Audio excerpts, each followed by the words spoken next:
Back on Trojans Live, brought to you by Cooper Tires. Cooper Tires knows that the 4 tires on your vehicle are what connect you to the road and help keep you safe. Count on Cooper and visit coopertires.com today. Jordan Moore, John Jackson, happy to be joined now by Deland McCullough, the USC running backs coach. And you came here from Indiana, a place not exactly known for football, but you had great success there at the tailback position.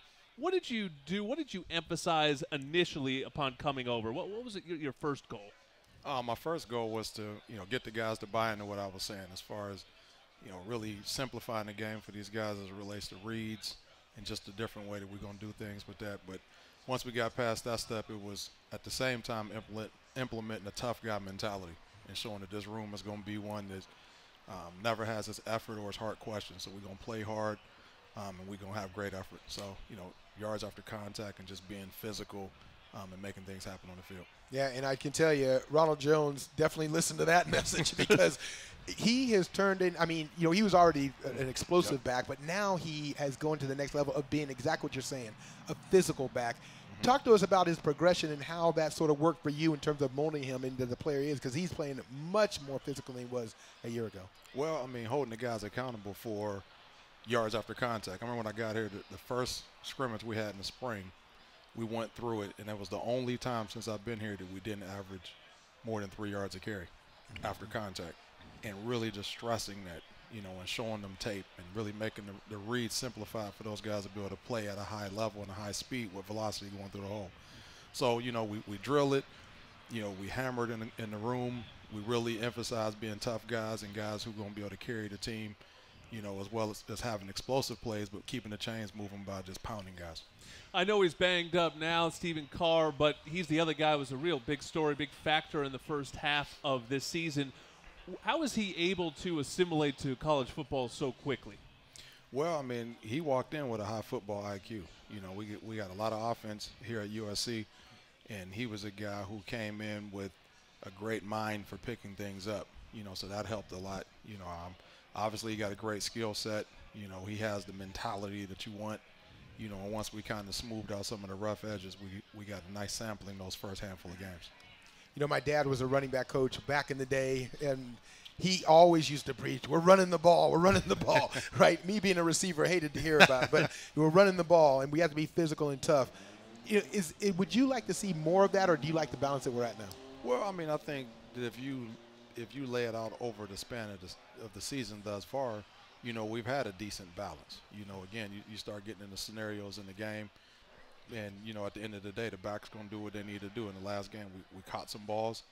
We had some nice blocks and pass protection, which was, definitely guys feel stronger, more upgraded with the ability to do that. And, of course, every back and every running back coach, we want to run the rock. That's right. We sit up and look like, hey, Ronald Jones averaging 6 yards a carry. Shoot, let's keep on rolling.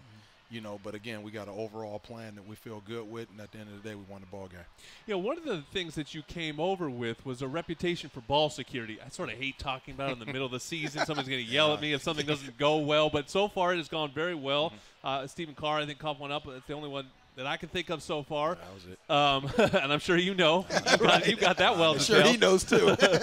But you have lots of sort of tips and tricks. I mean, is it something that these ideas that you've developed over time to obviously all running backs coaches emphasize it, but it seems like you have some different teaching methods. Yeah, I came over with the punch stick, which is the boxing glove on the end of the stick, and I just blast at these guys with while they have the ball in their hands. We got some of the receivers in it last week, and those guys, they walked away with a higher appreciation for what we do every day. So we have the punch stick. We have a heavy football that has water in it. So during the warm-up period, the guys use that the whole time. And then when we go our individual running back drills, we have the heavy ball again. So it's almost like an ankle weight. That when you take that out of your hand and hold a regular football, I mean, you're just crushing it. And then we have the Fumble Pro, which is like the string attached to it. And it's deceiving because people use like, it ain't that hard. And you pull that thing fly out of your hand. So we got a system that we use to emphasize that, as well as just being mentally focused in on holding the ball we're doing some things to make sure the muscle memory is tight too. And the other position groups, have they sort of started buying in here a little bit? I mean, I heard that I think Baxter sent his tight ends over to you. Have you working with everybody now? So, I mean, you know, the thing is, I know I was at Indiana, all of all the skill guys use the heavy ball, you know, during the warm-up, all of them.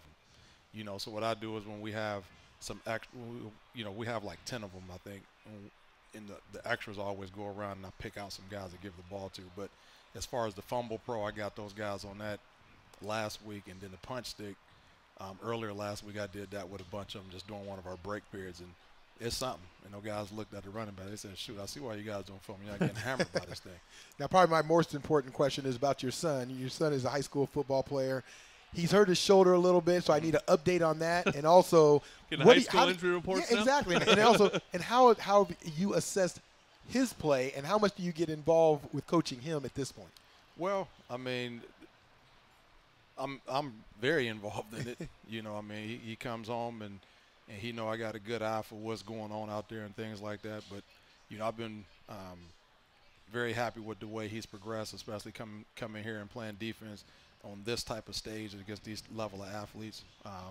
You know, as far as the injury, you know, I mean, he's fine. He's going to play. You know, he understands what the bigger picture is, and he don't want it to be any hiccups as he goes through and completes his junior year. So, again, happy with him, happy with the decision to go to Sarah.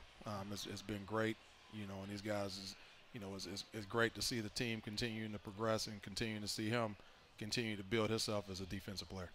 Last one, Coach. I wanted to ask you about your background because it's a little bit unique. You spent time in high school. You were a teacher. You were principal. Mm-hmm. You did all that.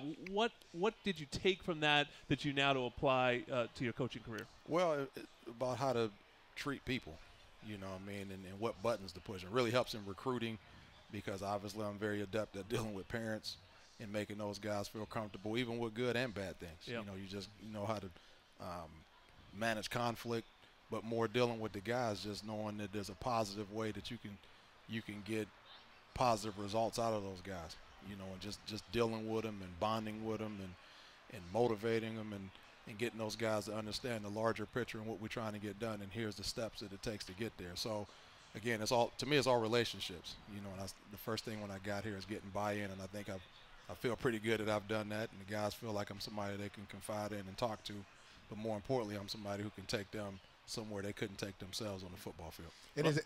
Oh, you got time for one more? One more. And at the end of the day, does that really help because of rotation you have? You have a lot of guys rotating now. Mm-hmm. Those same principles, I assume, you apply to the rotation because you have so many guys playing and playing well, by the way. Exactly. You know, so, I mean, and that's the thing I told the guy. I said, look, I'm used to dealing with a bunch of guys. I said, we manage a lot of egos. I said, I get it. I played the position. I understand, you know, but it's not hollowed conversation of, hey, just wait your turn, wait your turn. These guys see, hey, Coach McCullough's making the concerted effort to get me on the field, and then, you know, I need to go out there and represent when I do, and the guys have done that. Well, you've been a huge addition to this staff, and we thank you for joining us. Your first Trojans Live here. Deland McCullough be leading that running backs group out on the field on Saturday. USC, Utah, 5 p.m. kick on ABC and right here on ESPN LA, 710. JJ's going to tell us about it next on Trojans Live.